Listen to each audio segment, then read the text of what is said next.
gentlemen, it's the Bell Tower Boy in downtown Kuala Lumpur, and I am by this big thing here.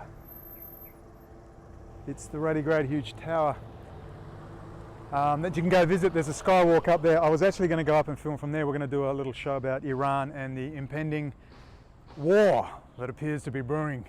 Iran just having dropped the US dollar. Forgive me, I'm going to put my sunnies on. The sun is rather bright.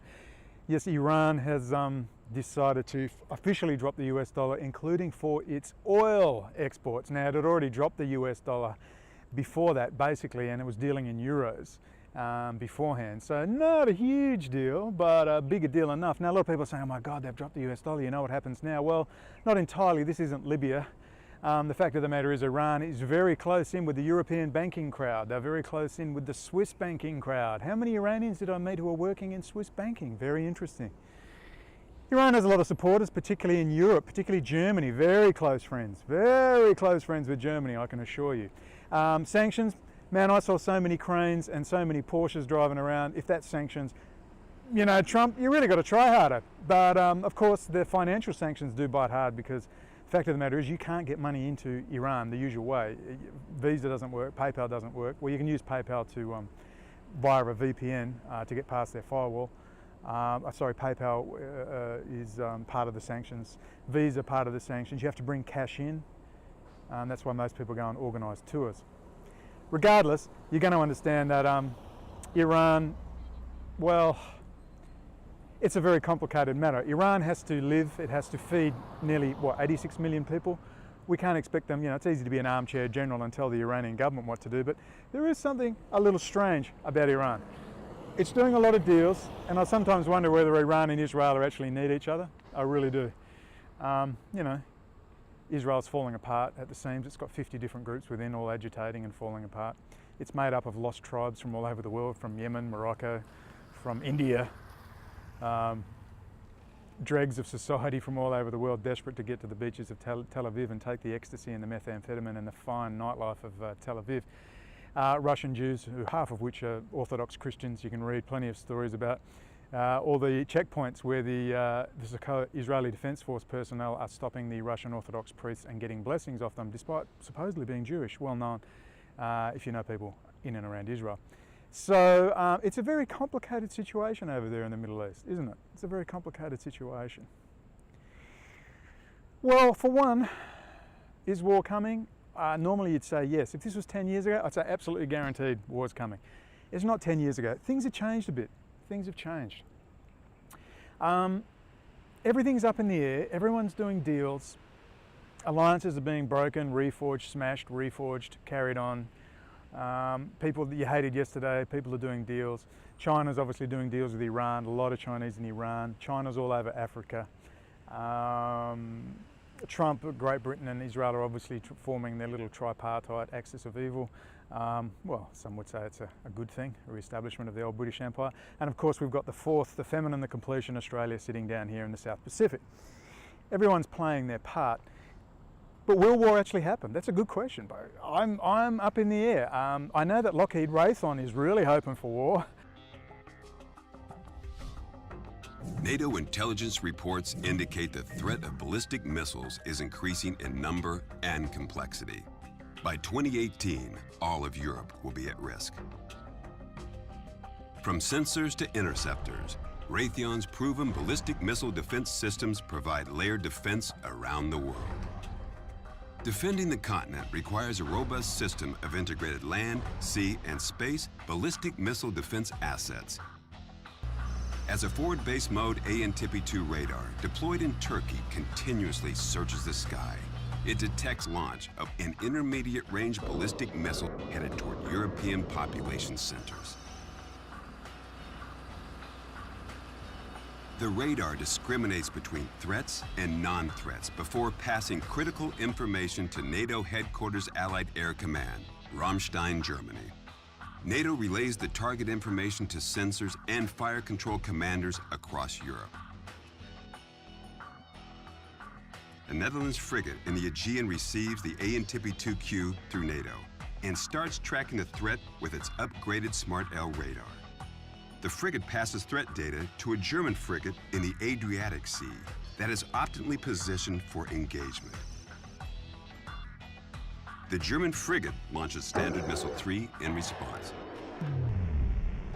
Launching on the remote queue provided by the Netherlands frigate extends the engagement range, expands the battle space, and allows earlier elimination of the threats.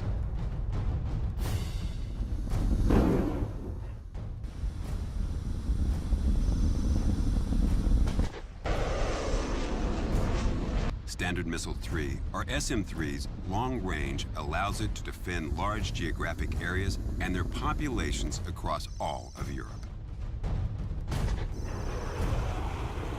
The APAR radar communicates threat information to the SM-3.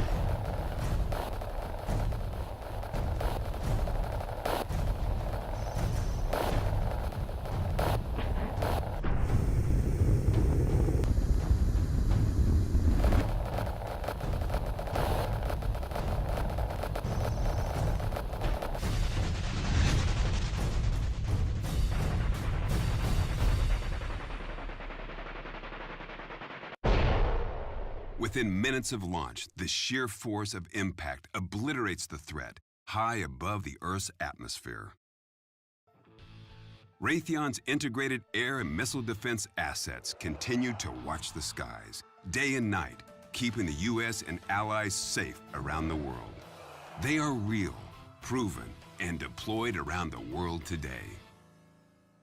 Raytheon, customer success is our mission. And I know that Elbit Systems in Israel is really hoping for war because they got a lot of drone technology they want to try out.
The armaments manufacturers are just itching. They've got a huge repository of armaments they've got to get rid of.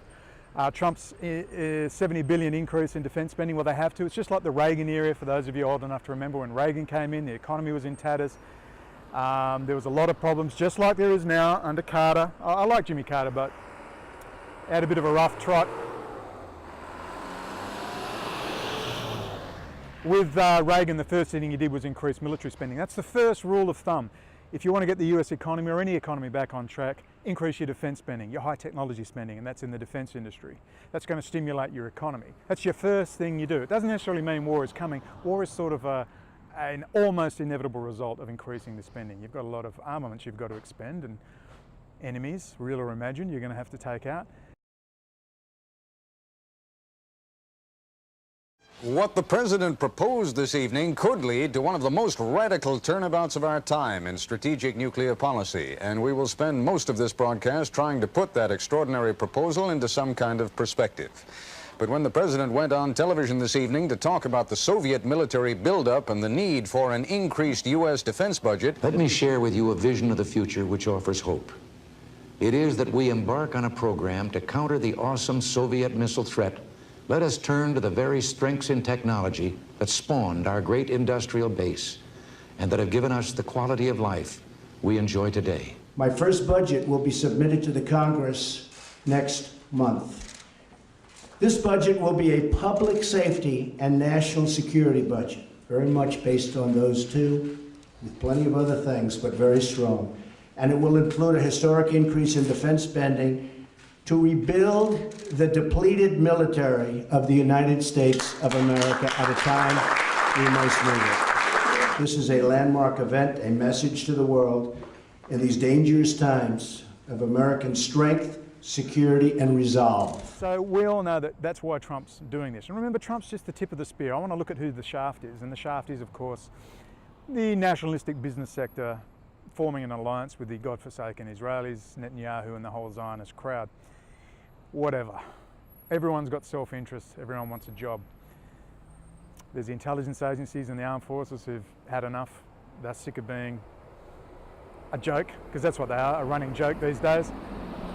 There was a day when America, you know, even people from the Middle East would say, hey, I can go to America and become a millionaire. I can't do that anywhere in the world. But now the goodwill in the Middle East for America is at zero. It's at zero. And by the way, that's not an Illuminati hand signal. I learnt that in Iran, because when you do a thumbs up, that's considered doing that. So that's why I learnt to do that. That's not the 666. But if you want it to be the 666, it can be the 666, okay? Thank you to all the people who've read Tex Ma's books lately. You're on the ball. Well done. So, or what else can I do? Well, we'll do the evil eye. Well, there you go. Get you all talking, get tongues wagging. So, will there be war? Well, like I said, 10 years ago I would have said yes. But look, here's a few facts you don't realise. Iran has hundreds of miles of tunnels under those mountain systems. You're not going to take them out without bunker buster tactical nukes. You're going to have to use tactical nukes. The drone technology is such now, DARPA, listen, no one can make war against the beast. The United States and its or I should say the Israeli state and its proxy state, the United States. The DARPA technology is such that you just can't imagine it, man. They've got stuff you can't dream of. Remember when Israel got that drone? Sorry, not Israel. Remember when Iran got the drone? Everyone said, oh look, they've captured the drone. The Iranians are so clever. Iran claims it has captured one of America's most sophisticated spy planes. U.S. intelligence is spying intensely on Iranian sites believed to be developing nuclear weapons and long-range missiles. Bob Orr tells us an unmanned U.S. drone did vanish over the weekend. The secret stealth drone, nicknamed the Beast of Kandahar, is one of America's most sophisticated intelligence tools. For the past 4 years, the RQ-170 has flown high-altitude surveillance missions over the battlefields in Afghanistan and its border with Pakistan. On the night of the bin Laden raid, one of the radar-evading unmanned aircraft monitored the Navy SEALs' assault. But now U.S. officials say it's extremely likely one of the bat-shaped drones has fallen into the hands of the Iranian government. And weapons expert Joseph Sorencioni says that could prove costly. If the Iranians and others were to get access to the stealth technology, to the advanced electronics in that drone, it could seriously set back U.S. national security interests. Well, what most of you don't realise in the way games are played is Ronald Reagan was actually handing over stealth technology blueprints to the Russians, to the Soviets. And you might think, why would you hand over the Soviets your technology? Because, as Ronald said, he wanted them to know what they had. He just made their entire air defence radar system obsolete. And he wanted them to know. With the Iranians, that was handed to them. The drone was given to them. Because you know what happens now?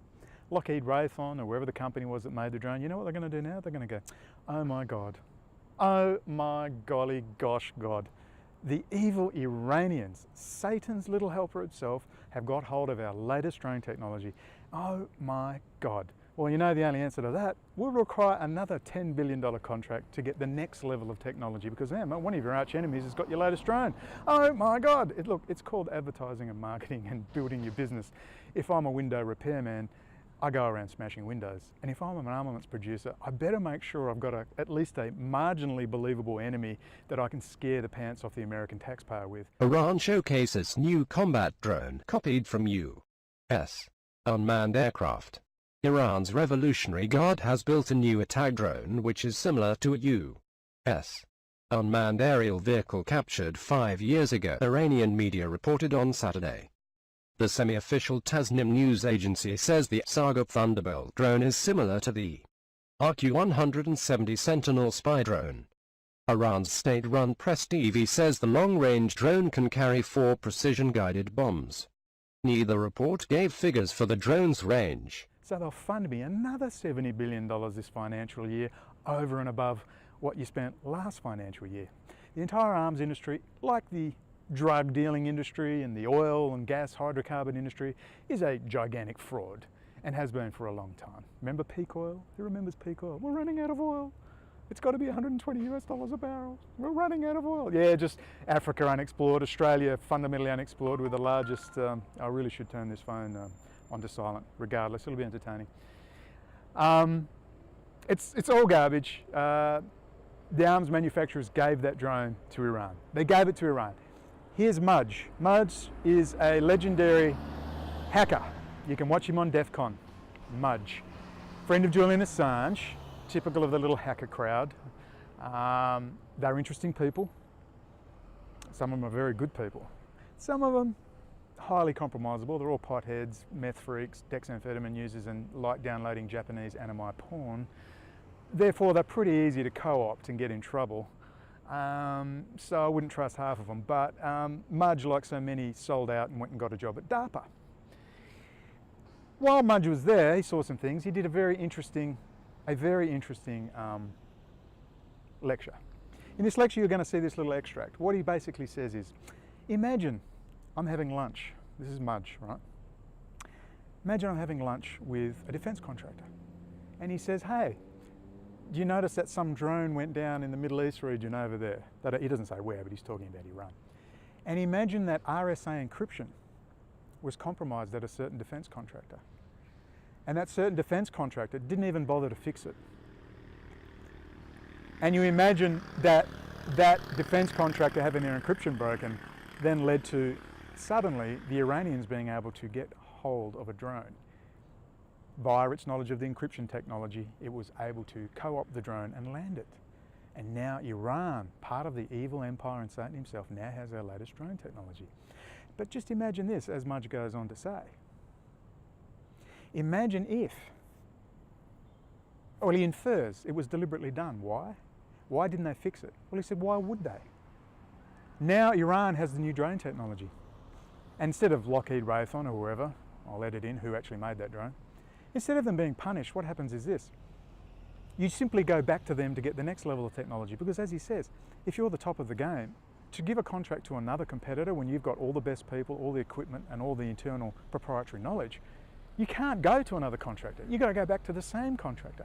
So these contractors are deliberately giving their high technology away to places like India, China, Iran, and various other places. By guess who? By Israel. Israel's the third party. Why? Because when China went after some high technology for an anti-aircraft missile defense system, the generals actually kicked up and said, hey, no way, don't give them that stuff. So what happened? Well, okay, they didn't get it. So what did Israel do? They said, hey, we've got a similar one, you can have ours. And that's part of Israel's role too. They steal all the technology via their SANM network in the American defense industry, and then they on-sell it to America's enemies. Number one, everyone makes a dollar. Number one, Israel gets supported. It's mad dog in the Middle East, keeping everyone in line and keeping the Muslim Empire from controlling their own land, like the Suez Canal and the Straits of Hormuz, because you can't have that. British intelligence didn't set up the Middle East for bloody Muslims to have control of these economic choke points. So you keep everyone happy, and everyone's got a contract, everyone's retiring, eating king tiger prawns at the arms conventions and the arms sales bazaars, and everyone's drinking Chivas Regal and retiring to get a job at Lockheed Raytheon and playing golf. It's a freaking fraud. So you arm your enemies, and now, you know, Australia's going, oh hell, China's got the latest stuff, India's got the latest stuff, Indonesia's got the latest stuff. I know, we'll have to buy the latest stuff too from guess who? It's a fantastic con game that's going on at the American taxpayer's expense. So unlike the Japanese, who when they want to develop a high technology CPU chip for their PlayStation, they don't say we need a super jet fighter, spend $50 billion developing it, $49 billion overpriced, and then spin off an Xbox chip. They just go out and they make the PlayStation chip. That's what they do. But in America things are different because it's a socialist country masquerading as a capitalist country, as we know. So keep that in mind. Let's cross to Mudge and just hear it in his own words. I was having dinner with, a lot of these stories are because I'm outside having dinner somewhere. I don't cook. I was having dinner with an old friend, and his company goes in and cleans up APT after, big well-known names get compromised, in particular, whether they're government contractors or commercial organizations. And he posed a really interesting hypotheticals, because we were just shooting the crap back and forth. And he said, hey, what do you think about the following chain of events? First, RSA gets compromised. Networks defended by their tools are vulnerable, and as a result, a defense contractor gets compromised. Said defense contractor, if you look up on Wikipedia, is the one who made this really cool stealth drone. Later, a really cool stealth drone goes missing over in a Middle Eastern state. Like, what do you think about that chain of events? I'm like, that's terrifying. And he's like, yeah. And I'm like, no, for an entirely different reason. Look at it this way. I have no clue. That's a hypothetical, and there were a whole bunch of rumors about what had happened. But let's assume that you, as a country or a large organization, that your advantage is technology. You can field the fastest and the best technology, so you're ahead of everybody. That's your advantage. Newest, most advanced toys. Someone else steals some of your tech. What do you have to do? You got to replace it with newer tech, right? You got to keep your advantage. So suppose a government contractor gets some of their super tech stolen. What does their government customer actually need to do? Well, the government in that case, and this is all a game theory hypothetical, need to pay someone to make the next version so that the people who just stole it don't achieve parity, so that they're not even. They could go to some other government contractor because, of course, the one in question just lost everything. But they actually most likely won't. And here's probably why. The initial contract for very expensive research efforts can take a long time to put in place. You're talking over a year, sometimes longer than, sometimes you measure it in years rather than months. That was part of the coolness of CFT, is that we were measuring that in days. Imagine if you're under something, sequestration is what we're under now, it can take even longer. So if a government agency wanted to start a new program to replace tech, so that's essentially starting the same program to do the same thing that you were already paying somebody to do, it's tough to get permission to do that, because you got to go justify taxpayer money, and like, we just gave you the money to do that. And B, when you spin it back up, you're going to have to redo a lot of work. You're going to have to redo the contracting that you already had in place. You're going to have to spin people up to speed on management side. You're going to have to respin up the tech side, and you've spent years putting that in place. So why wouldn't you just go back to the people that you already have a relationship with, already have a contract with? They already know what they lost, or maybe you know what they lost and stuff, and you can tell them because they're your customer. So you just pay them to give you the next thing. Remember, they're not financially incentivized to go fix how they were actually compromised in the first place or clean it up. Because staying with a really familiar solution or situation is comfortable, which makes us a trap that a government funding source can actually be particularly susceptible to. And you can view this on a case-by-case basis, and kind of staying with the same contractor could even make sense. But if you step back and listen to what's been talked about in the media, you may see something that's a larger picture that seems like an endless list of technologies and IP being stolen. And each time it happens, that company is in a situation where, A, there's really no penalties or reprimands for it. And on the contrary, they're actually rewarded with more funding.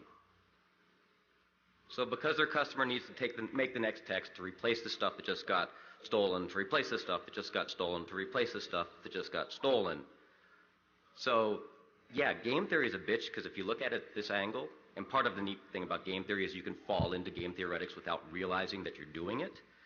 Government contractors can actually be in a situation, or are actually in a situation, that they're financially incentivized in some places not to listen to their network sysadmins and not actually to really deal with the problem, perhaps the way with the drastic changes that need to be made. Things to make you, things to make you, yeah. Things to make you, it's the things to make you.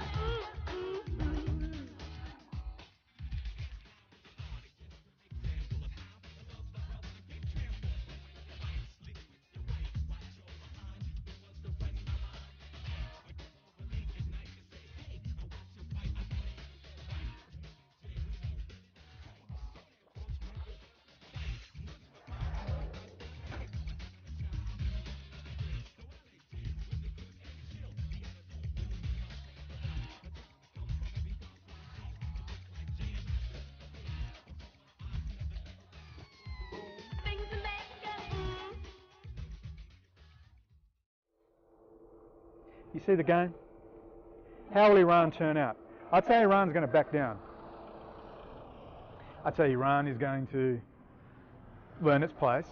I'd say Iran, the moderates, have all their, do you know how many Porsches are running around? How many leaders of the revolution in the late 70s, their kids are running around in Porsches and Alfa Romeos?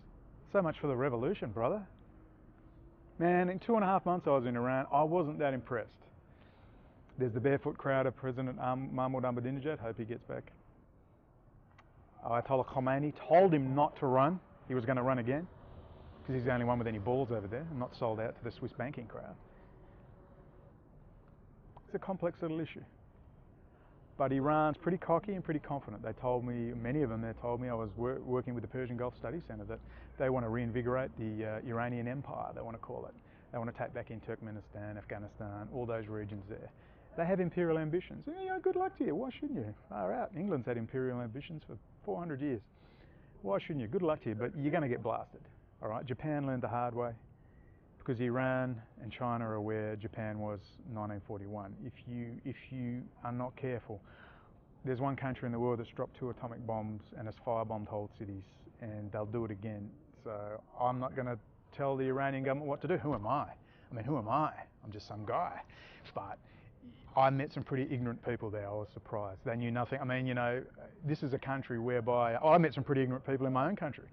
I told you about inspectors in counter-terrorism chatting to me going, Brendan, where do you get all this stuff from? And I had to go, Google, Fox News, YouTube, perhaps you've heard of them. Open source, baby. It's all online. You just got to know where to look. You've got to recognise, connect the dots and know what's what. Some of the dumbest people I've ever met are in the counter-terrorism intelligence community. They are so dumb. I can tell you what's going to happen in the world just by reading, one, the Wall Street Journal, Jane's Defence Weekly, and Wired magazine. And no, that's not another Illuminati hand signal, but it can be if you want it to be. Those 3 magazines will tell you all you need to know. It's got to be open source. It's all open source. It's sitting in front of you, all right? So with that in mind, don't think Iran's that smart, because they're not. They're sealed off. Most of the people don't speak English at all. They're not taught English. A lot of them want to speak English. They learn Arabic mostly. Some even look down on learning English. They're still running around going death to America and death to Israel for crying out loud. It's like a bunch of adolescent twats. Sorry, I said to the lawyer too, I said, this does not look good. Near the mosque in Tadrish, they've got big writing, death to Israel, death to America in English. And I said, dude, what is that? That looks ridiculous. They've got these big murals on the wall, like when they captured the American soldiers, and they get young kids to replay the capture of the American soldiers. It's like something out of there's something about Iran that is very naive and very stupid and very adolescent. The rebelliousness is adolescent. And I think that comes from the new generation joining the revolution, tends to degenerate pretty quick, and they're all driving Porsches and trying very hard to pretend they're revolutionaries. Anyway, I wasn't impressed. There's obviously good people there, particularly the ones on the ground who've got to bleed, the shahids, usually from the working class areas. But the ones in Tadrish and the rich set, I wouldn't pee on if I were on fire, to be perfectly frank. They'd sell out to Israel and America in 5 seconds flat, I guarantee you. Iran's got to become more like Malaysia. Malaysia, where I am right now, it's still a fundamentally Islamic type culture. It's got ethnic Chinese, ethnic Malays, ethnic Indians. It's open for business. You don't have to force anyone to wear a headscarf. They learn English, then they're open for business. It's a hub. It's a fantastic place. And that's what Iran is going to have to do. You can't keep this going. The new generation's coming up. They want to taste, they're so stupid they think America's paradise. They have no idea. I can walk along the streets of Tehran and I can smell pot, being smoked. They don't kick your door in because you're smoking pot in Iran. They don't throw flashbangs through your window. They have a drug problem there, big heroin problem and methamphetamine problem. Seriously, they have one of the best drug rehab programs in the world. Who even knows that? They don't have gunfight battles. These gunfight battles are political in nature and few and far between. So I'm not going to badmouth Iran. I'm going to tell you some great things about Iran. But there's also some very naive and silly things. So if you think the Iranians are on top of things, think again. Look, in 2008, Seymour Hersh wrote a book saying that $750 million has been allocated to create ISIS and continue the Anon plan, which is the Israeli plan for the breakup of the Middle East into statelets that they will control, fractured via along ethnic and religious lines. And then Seymour Hersh wrote that 2008 book saying this was a progression of that and ISIS, and they were going to get rid of Syria, cut off Hezbollah from Iran, and carry on the process. And Iran on the last on the list. They did it in Libya, they got it all done very nicely, apart from Syria so far. Syria's not over yet, completely. So please think about that. Seymour Hersh writes a book, and guess what? Iran missed it. They missed it. They missed it.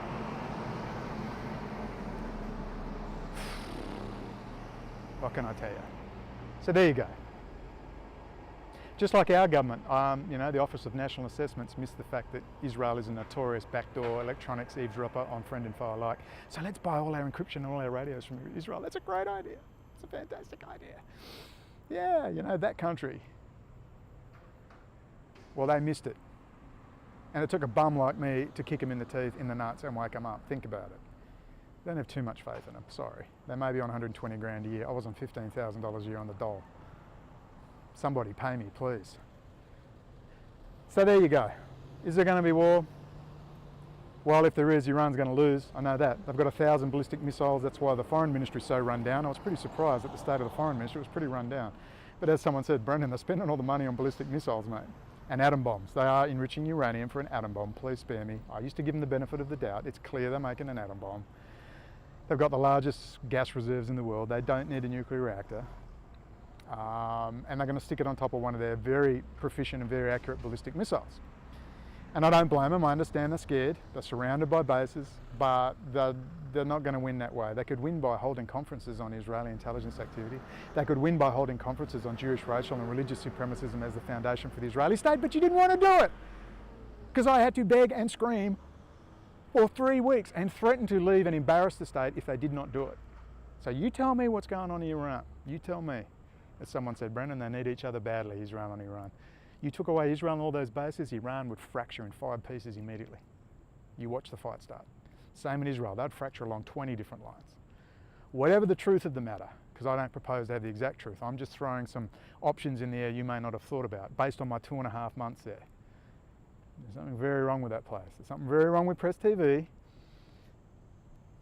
Something not quite right. If they were for real, they'd be having conferences hand over fist, like Dr. Mahathir Mohamad opened the conference in 2012 to do with 9/11 and Israeli involvement. Why doesn't Iran do it? You tell me. Go and ask them. When you go on Press TV next to all you people, Ryan Dawson, Mark Glenn, E. Michael Jones, Dr. Alan Sabrowski, go and ask them why they haven't organised a conference on 9/11 and Jewish, racial and religious supremacism as the foundation for the Israeli state. Someone ask them, please. I can't be bothered. I've got better things to do. I'm not going to have my time wasted any longer. So I've just got to go it alone and do my thing, stick this phone on a selfie stick, sweat, because it is pretty humid here, and drink my coffee and hope to God you will send me some money. Of course, you can donate at boc@boc.rocks. I just got $700. Thank you. Bang, bang. Big relief. Please keep donating. I want a $2,000 kitty if that doesn't sound too much, and then survive on that. There's some plans. We'll talk about those later. Iran is going to lose that fight. The I'll give you an example, how stupid people are. People, you've all heard about the JS-35 little stealth fighter. Not the F-22 Raptor, the other one. Israel's just getting a bunch of them now. They're very busily making them operational. And you hear all the time they're hopeless, they can't dogfight, they're pieces of crap. Look, it's all garbage, all right? Yes, it's had development problems. That thing is invisible. You can't freaking see it. The electronic gear on that thing is so advanced, it'll blow your mind. It flies itself, fights by itself when it works. And in fair weather, look, you're not even going to see it coming. You're not going to see it coming. That thing has 50 times less the radar signature, and that's not an illuminated hand signal. 50 times the radar signature of the Russian T-50 stealth fighter. That's a pretty good stealth fighter. It's got 50 times lower the radar signature. Think about that. You can't see the freaking thing. So you can have all the advanced Russian missiles you like, you can't see it. Period. What are you going to do? So in the first wave, you're going to send drones in. So you're going to send in 12, 13, 1400 rounds of various drones in to take out the air defense system. Then you're going to send in your man material, your stealth stuff. Then you're going to send in your tactical nuke bunker busters.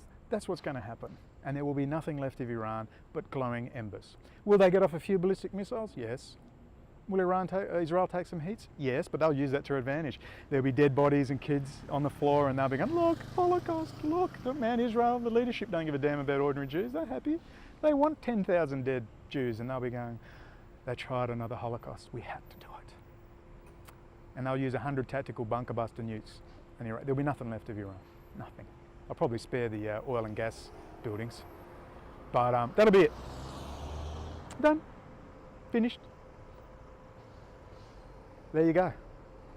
I remember in 1991, for those of you old enough to remember, the first Gulf War. And it was going hell for leather, the disinfo. Oh, the Abrams main battle tanks, they were built for the cold of Europe. They won't last in the dust. All the jet turbine engines in the tanks will clog.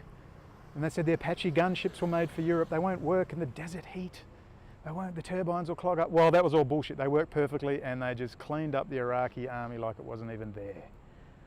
Okay, it's disinfo. That's the way it works. Don't believe everything you see and read. Use your common sense. Sure, the manufacturers of the stuff, you know, this stealth tech stuff are making a killing, but it works. No one does it better. No one can make war against the beast, including Iran, including China. You can't do it. Just forget about it. The best thing Iran could do is say, you know what, Balis, we're not even going to have a nuclear reactor program. We're not going to make an atom bomb. We want peace.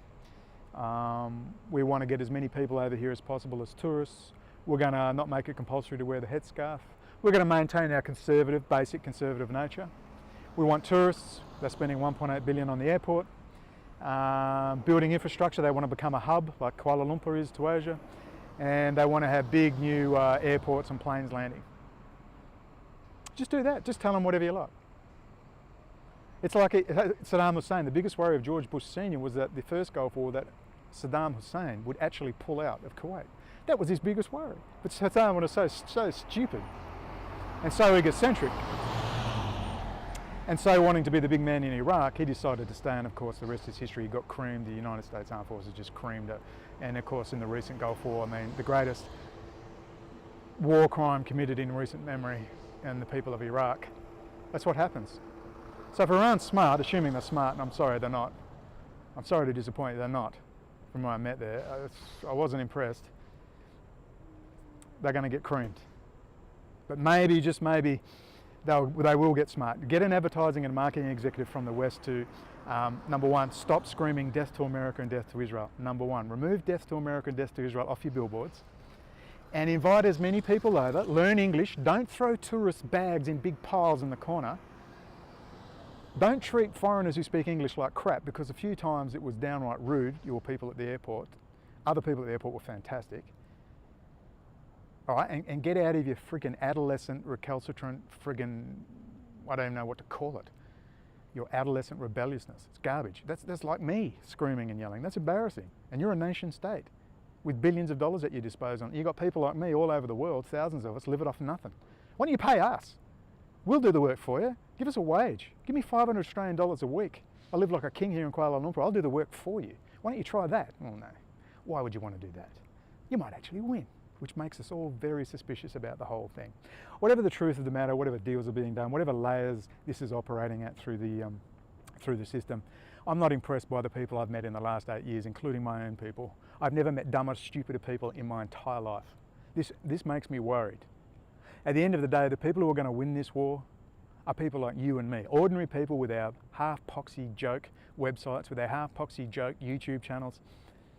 You know, men and women in occupied Palestine and Iraq and Syria using their phone cameras. We're going to win. The people at the top don't care. All they want to do is do a deal, get a Swiss bank account, and you know, as Professor Edwards said of the University of Cairo said, the trouble with the Middle East is that patriarchal culture. They all want to do a deal with Henry Kissinger under a bare light bulb with all the boys, because it's a man's thing. They don't want to decentralise like my Irish brethren, who the IRA managed to spread all over the world, going in small grassroots communities, taking film and footage and lectures to town halls, to universities, to colleges, to their local pubs, and spreading the word about what the British were doing in Belfast and other areas. They're too arrogant to do that. So you know what? If you get creamed, I feel sorry for ordinary people, but your leadership have really let you down. They've really let you down. Remember Fatah? Casinos, brothels, living on the Gaza Strip with their mansions. Thank God for Hamas. You wonder why Hamas got up 80% election? Because people are sick of the damn corruption. Corruption in Iran? Well, there's corruption everywhere. Should we talk about the United States? Dear God. Let's just won't even talk about corruption. I mean, the whole place is a stinking corrupt cesspit. The point is, ordinary people appear that we're going to have to do all the hard work. We're going to have to fix this problem. So with me, there's my 2 bobs worth. Iran's about to get creamed unless they wake up. It's possible they wake up. We'll see what happens. It's in such a state of flux. 10 years ago, 5 years ago, absolutely guaranteed Iran was toast. But you know, it's just, there's so much happening now, I wouldn't even like to guess. That's my 2 cents worth. You'd think a lot of people would want interviews with me. I just did one with Vinnie Eastwood. That was a lot of fun. I did one with Hereward Fenton of Australia Truth News Radio. I'm the guy who got the Israeli ambassador and deputy foreign minister coming out against me, talking about Israeli high technology contracts. I'm invited out for coffees with the head of state counterterrorism, Inspector Barry Shelton. They rumoured that the head of Office of National Assessments lost his job over me, a bum off the streets. I've been to Iran, was literally given verbally political asylum, was about to have my visa extended. You think people would be lining up to speak to me? No one's interested. No one is interested. That's very strange. Is it petty, pathetic, egocentric jealousy? What is it? What is it? I've got a bunch of people spreading my links everywhere. There's a bunch of people, thank God for you, twittering, you know who you are. There's people donating, which is great. Thank you so much. That's why I'm in a good mood today. I've got some money sent in, so I'm, yes. If you want to feed me, maybe I'll stay here a bit longer. This could take a while. We've got a solicitor coming on board hopefully soon. Once the solicitor and the barrister are together, we can start pushing this high court, but I think it might be going to take 12 months. It might be wise to stay here for a while. We'll see what happens. If I can get an apartment, I'll have to do a visa run soon, so please, I've got to push for donations all the time. I'm a little bit anxious if I don't push, you know, they're going to dry up. And it's embarrassing. I'm very proud. I hate begging, but you know what? Pay me, for God's sake. You've heard my analysis, you've heard me on the Vinnie Eastwood show. I'm good on my feet. I've got to learn to speak more slowly. Sorry, Frank. My New York lefty. I do need to try and speak slow, and I will. I can use video editing software. I've got Adobe After Effects. I can use Vegas templates. I can do something good. So we've got a few people interested in getting a professional website up. We might do my own radio show. We'll see what happens. I think I can do a really good job. Get a little bit more creative. Get out there on the street. I've got to be cautious in Malaysia, of course. I'm a guest here. We'll see what happens. Anyway, ciao for now. That's my 2 cents worth on Iran and inevitable war between Iran, the United States and Israel. It's a very complex. I don't prepare to know the truth exactly, but I probably know a little bit more than most. And I've been generally right, spot on, and I'm on the record countless times talking about these issues. So if you know where my posts are in the past. Okay, I'm signing off. Ciao for now.